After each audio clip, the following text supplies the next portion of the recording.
कधीच नाही चुकणार तुमचे फेवरेट टीव्ही शोज झी5 सोबत, तेही एकदम फ्री।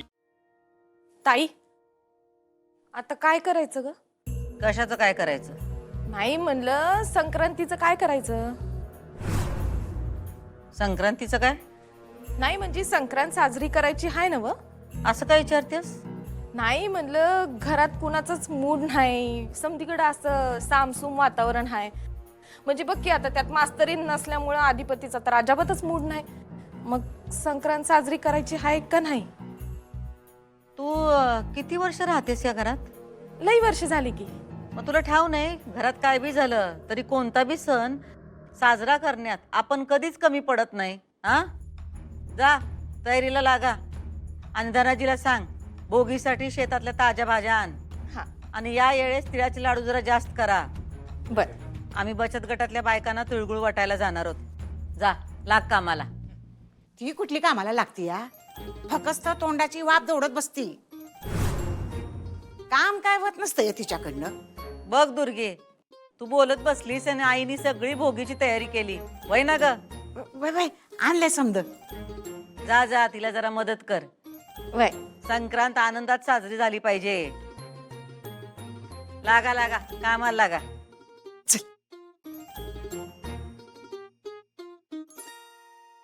आई, संक्रांत तुझ्या आवडीचा सण। हो ना। अक्षरा, आठवते का तुला लहानपणी तू आणि इरा मोठा डब्बा भरून तिळगुळ घेऊन जायचात आणि सगळ्यांना वाटायचात? नाही म्हणजे तू सगळ्यांना वाटायचीस आणि इरा मात्र सगळा तिळगुळ स्वतःच खायची। आता मला तिळगुळ आवडतो म्हणून तर संक्रांतीच्या शॉपिंग साठी बाहेर पडले होते। आता तिळगुळ घेऊन जाते। हे बघ, मी पण आणून देतो तिळगुळ, ते पण घेऊन जा सासरी। मी पण तिळगुळ घेऊन जाईन सासरी। अगं ताई, तू कशी घेऊन जाशील तिळगुळ? का? अगं तुझं भांडण झालंय ना तिथे, तू घराबाहेर पडलीस तर। पण मी कायमची नाही पडलीये घराबाहेर इरा। मी लवकरच घरी परत जाईन, तिळगुळ घेऊन जाईन। आई मला सांग कधी आहे संक्रांत? अगं अक्षरा, कॅलेंडर नाही बघितलंस का? 1 दिवसावर आली आहे संक्रांत। हो ठीक आहे, मग मी संक्रांतीचाच मुहूर्त फायनल करते। कशासाठी? अधिपतींना भेटण्यासाठी। संक्रांतीपेक्षा दुसरा कुठला चांगला दिवस असू शकत नाही, नाही का? पण तू का भेटतेयस त्यांना? म्हणजे अगं ताई, म्हणजे त्यांना गरज नाहीये तर तू का जातेस त्यांच्या मागे मागे? खरं तर त्यांनी तुला भेटलं पाहिजे, तू थोडे अडून राहा। इरा, तू या सगळ्यामध्ये पडू नकोस। अक्षराला जे योग्य वाटतं ना ते तिला करू दे, कळतंय का? अगं आई, इरा मी जाईन तिळगुळ घेऊन। खूप दिवस आमचं भांडण चाललंय, आता बास खरंच। मला भेटायचंय अधिपतींना। आई मी घरीच करेन तिळाचे लाडू। अगं खूप व्याप असतो त्या लाडवांचा, तू घरी कुठे करत बसतेस? नको नको, तू थकशील का? हो ना, अगं विकत आण, सोपं आहे ते। नाही मी आणते तुझ्यासाठी। अगं तसं नाही इरा, अधिपतींना माझ्या हातचे तिळाचे लाडू आवडतात म्हणून म्हणते मीच करेन आणि मीच देईन। बाबा तुम्ही पण सामान आणायला नका जाऊ, मी बाजारात जाते। इनफॅक्ट मी आत्ताच जाते। आई तुला पण जायचं होतं ना इरा शॉपिंगला, तू येतेस का माझ्या बरोबर? अगं नाही, मला सानिकाला भेटायचंय, तिच्या बरोबर जाणार आहे शॉपिंगला। ठीक आहे, मी तयारीला लागते। आई येते हा। बाबा आले। अगं आणि जपून जा गं। हो हो। तू पण हातपाय धुवून घे, मी तुझ्यासाठी चहा टाक। आणि आता आलीच आहेस तर 2-4 दिवस मस्त राहत आहेस। राहता नाही येणार, काम आहेत आणि शॉपिंग काही करायचे। सानिकाला भेटायचंय। हा मी नंतर येते, संक्रांतीला येते। हा चला येते। हा बाय बाय। चल हो।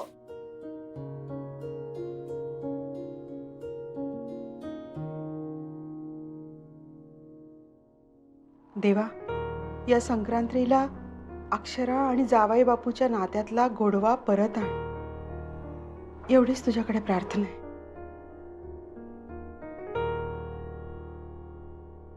ताई एक विचारू? विचार. नाही म्हणजे आपण शाळेत तर मास्तरणीवर लक्ष ठेवून हायच, पण तिच्या घरात काय चाललंय हे आपल्यासनी कसं कळल? त्याचा बंदोबस्त केलाय आम्ही. म्हणजे त्यांच्या बहिणीला कामाला लावलंय. वा ताई, तुला का नाही दंडवतच घातला पाहिजे बघ. तुझं कसं समजा असं तब्येतीत ठेवून करतेस बघ, आणि ते बी आधीच. काय दुर्गे, शत्रू शातीर असला का नाही की आपल्याला 4 पावलं पुढचा विचार करावा लागतोय. आणि आम्ही नुसता विचार करत नाही, कृती करतो.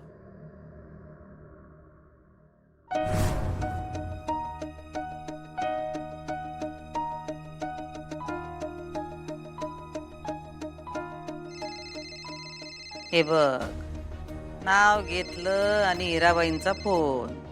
जा दुर्गे, तू जरा आज जाऊन बाकीची कामं बघ. ठीक आहे.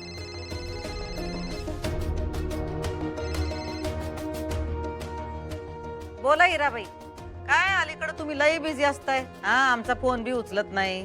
सॉरी सॉरी मॅडम, आईकडे होते ना म्हणून फोन उचलता नाही आला. बोला, काय खबर? मॅडम मोठी खबर आहे. मोठी खबर कसली? ताई प्रेग्नंट आहे. ही कसली खबर? म्हणजे म्हणजे हे आम्हाला ठाव आहे. कसं? म्हणजे तुम्हाला कसं माहिती आणि कसं कळालं? ते महत्वाचं नाही. तुमच्याकडे दुसरी काही खबर आहे का सांगा. हो सांगते, पण तुम्हाला खबरा देऊन मला काय मिळणार आहे ह्याचं काही बोलणं झालं नाही ना आपलं. हिराबाई, तुम्हाला जे पाहिजे ते मिळणार. आम्ही पोतं भरून रोकड ठेवली आहे, ती येणार तुमच्याकडं.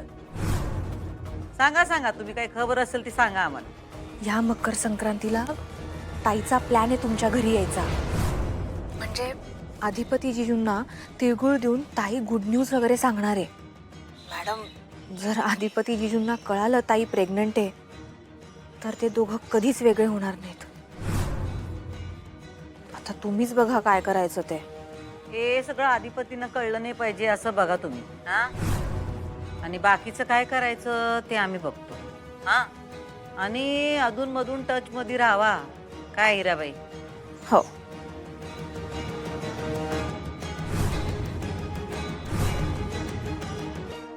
काय विशेष मग? काय कसले विशेष? संक्रांत स्पेशल काय? काय नाही. का काय नाही? एवढा गोड सण आहे, साजरा करायला हवा तुम्ही. मूड नाही रे. का? का म्हणजे अरे बायको नाही घरात, सण साजरे करत बसू काय? काय विचार आडगेवणे काय तर? जा मग भेट त्यांना, बोल त्यांना, तिळगुळ घ्या, गोड गोड बोला, निदान आता तरी बोला. काय नाही आता तरी बोला. एक साधा फोन करता येत नाही त्यांना. गोड बोलायचं राहते, नॉर्मल तरी बोला साधं म्हणा. एवढं गेलो होतो घरला त्यांच्या, त्याच्यानंतर बी काय फोन बिन नाही रे, काहीच नाही.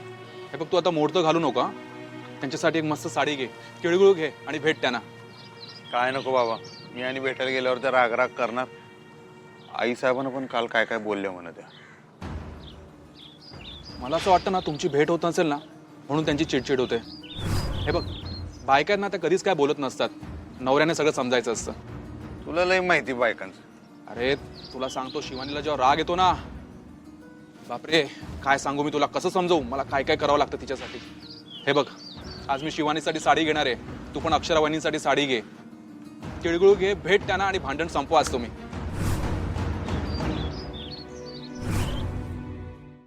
झी5 ॲप डाउनलोड करा आणि पहा सर्व एपिसोड्स एकदम फ्री.